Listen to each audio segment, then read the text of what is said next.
Bienvenue dans cette présentation des produits Rocket. Je m'appelle Alex, je suis un avatar créé avec l'IA et je vais vous guider à travers ces sections pendant les 11 minutes suivantes. Premièrement, comment utiliser Rocket Data Replicate and Sync pour définir des processus de réplication de données. Et deuxièmement, comment créer une API qui transfère les données des écrans vers les cibles de données. Nous voyons ici l'interface utilisateur de Rocket Data Replicate and Sync. Dans le navigateur d'objets sur la gauche, nous voyons des objets déjà configurés comme source de données, destination de sortie, le dictionnaire ou repository de RDRS, et plus bas autres objets de sortie. Je montre brièvement la configuration de cette connexion à la base de données DB2 sur IBMI. Pour configurer la connexion, je dois indiquer le nom de l'instance de la base de données, mon nom d'utilisateur, le mot de passe et, pour finir, sélectionner DB2 sous IBMI dans le champ de la plateforme. Regardons brièvement les définitions des cibles de données. Je vois ici la définition de la cible Snowflake. Dans la connection string pour cette connexion, on peut voir qu'un pilote JDBC est utilisé. RDRS utilise toujours le pilote natif qui est fourni pour la plateforme respective. Dans la configuration de connexion, nous voyons ici les données nécessaires.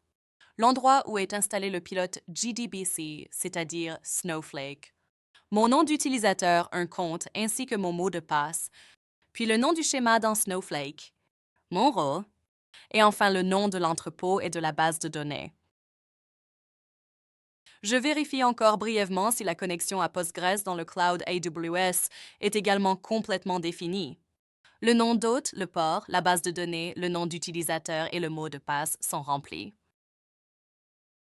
Si je retourne sur l'explorateur d'objets, je peux voir sous connexion à ma source de données sous DB2 IBMI les tables que j'ai sélectionnées et que je veux répliquer. Il s'agit de 12 tables Carlib et d'un gros fichier séquentiel. En dessous de ces objets, je vois encore les définitions d'une autre table dans DB2 et d'une base de données Postgre. Sous mes objets de sortie, on voit que je ne suis intéressé que par 2 tables pour Snowflake. De même, pour la cible Kafka, seules 2 tables m'intéressent.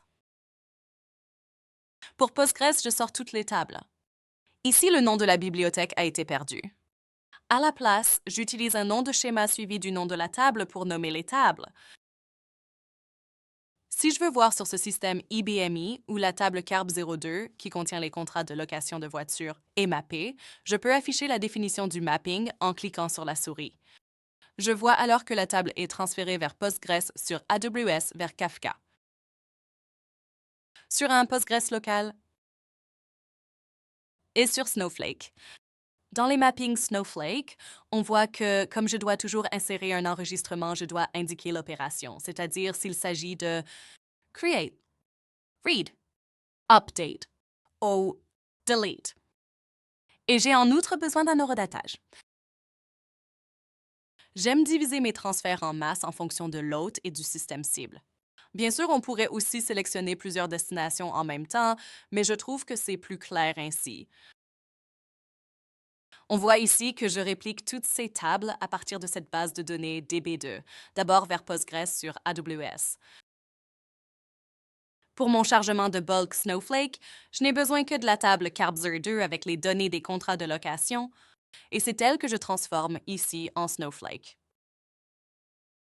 La réplication et la synchronisation au moyen de Change Data Capture sont définies de manière très similaire, sauf que je ne sélectionne pas de table pour cela, parce que cela repose par exemple sous IBMI sur des journaux et des récepteurs de journaux.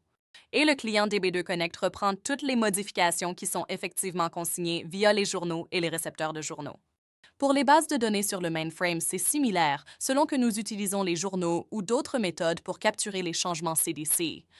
Voilà pour les préparatifs, nous sommes maintenant prêts à transférer des données. Je navigue à nouveau vers les définitions de processus pour bulk load et sélectionne le processus CARDME vers Postgres sur AWS. Depuis ici, je peux lancer manuellement le processus bulk load. Nous avons basculé et nous regardons maintenant l'administration de Postgres sur AWS. Nous voyons ici les tables qui ont été entièrement répliquées. Je veux montrer comment une modification des données est répliquée. Pour cela, j'ouvre la table des contrats de location CARB 02. Ensuite, je choisis All Rows pour afficher la table complète. Puis les données des contrats de location sont chargées et affichées. Dans cet exemple, je suis intéressé par le premier contrat avec l'ID 95. Ici, je vais modifier le tarif et synchroniser cette modification en temps réel via CDC. Le champ avec le tarif indique actuellement 90. Je vais effectuer la modification dans l'application Car Rental sur eBMI. Dans le système, je me connecte avec mon nom d'utilisateur et mon mot de passe. Ensuite, je navigue vers les contrats. Menu 2. Je saisis maintenant l'ID 95 dans le champ en haut à droite. Puis je sélectionne la touche de fonction F5 pour modifier les données du contrat. Et dans le champ Tarif par jour, on change le 90 en 125,50. Ensuite, je tape encore Enter pour enregistrer la modification. Retour à Postgres sur AdBloes. L'entrée pour le contrat 95 indique encore le tarif avant la modification. Et quand je clique sur le bouton Refresh, le tableau est rechargé à partir de la base de données. Et je vois que le tarif modifié a également été répliqué dans Postgres. Certes, seuls 125 sont affichés, mais c'est parce que le champ de la base de données a été défini comme un nombre entier. Sur le côté droit, nous voyons l'instruction JSON pour Kafka. La table CARB 02 est répliquée. L'action doit être une update. Et la clé est à nouveau le 95. Et à la fin se trouve le nouveau montant. Pour finir, nous regardons une requête dans Snowflake pour nous assurer que la mise à jour est bien enregistrée ici. Nous voyons ici les dernières mises à jour pour le contrat avec l'ID 95. Et nous voyons ici, tout en haut de la liste, la dernière mise à jour avec le nouveau montant, comme prévu. Nous venons de voir comment les processus de réplication de données peuvent être définis et exécutés avec Rocket Data Replicate and Sync et comment les modifications sont synchronisées.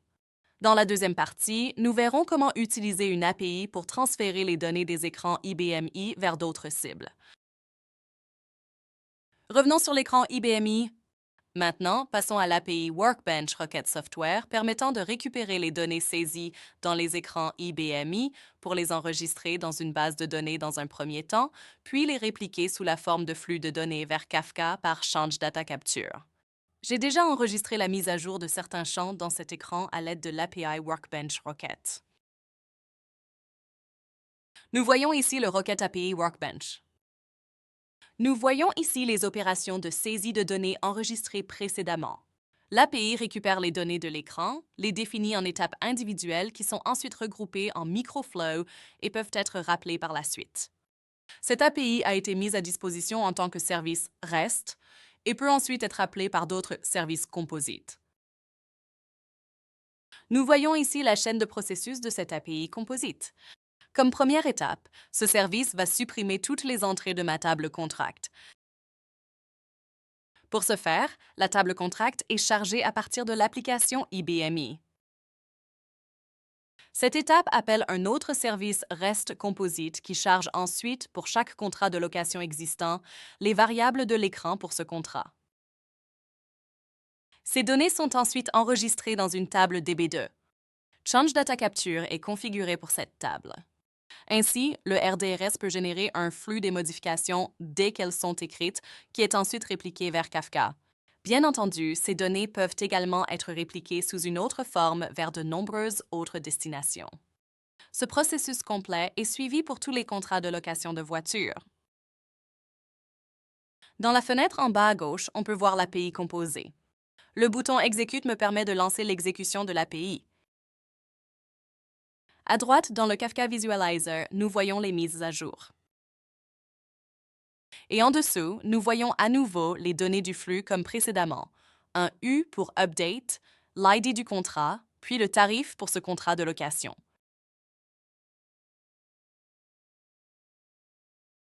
Cela continue encore quelques secondes.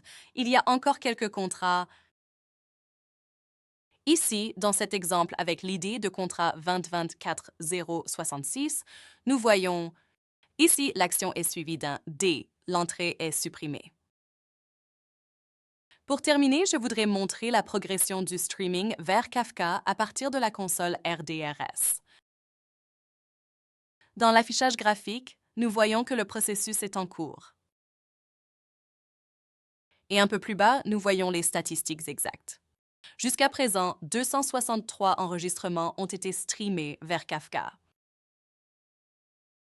Quelques instants plus tard, nous voyons maintenant 294 enregistrements qui ont été transférés de DB2 à Kafka avec Change Data Capture. Tout en bas, nous voyons qu'ils se répartissent en 149 opérations insert et 144 opérations delete. Nous avons montré comment définir et exécuter des processus de réplication de données avec Rocket Data Replicate and Sync, en l'occurrence comment répliquer et synchroniser des données de base de données relationnelles sur IBMI vers de nombreuses autres cibles de données. Ensuite, nous avons vu comment un service composite, créé avec l'API Rocket, a capturé des données et les a écrites dans une table DB2, d'où elles ont été streamées vers Kafka avec RDRS par capture de données modifiées. Merci d'avoir regardé. Si vous êtes intéressé par les produits et solutions Rocket, faites-le nous savoir. Au revoir.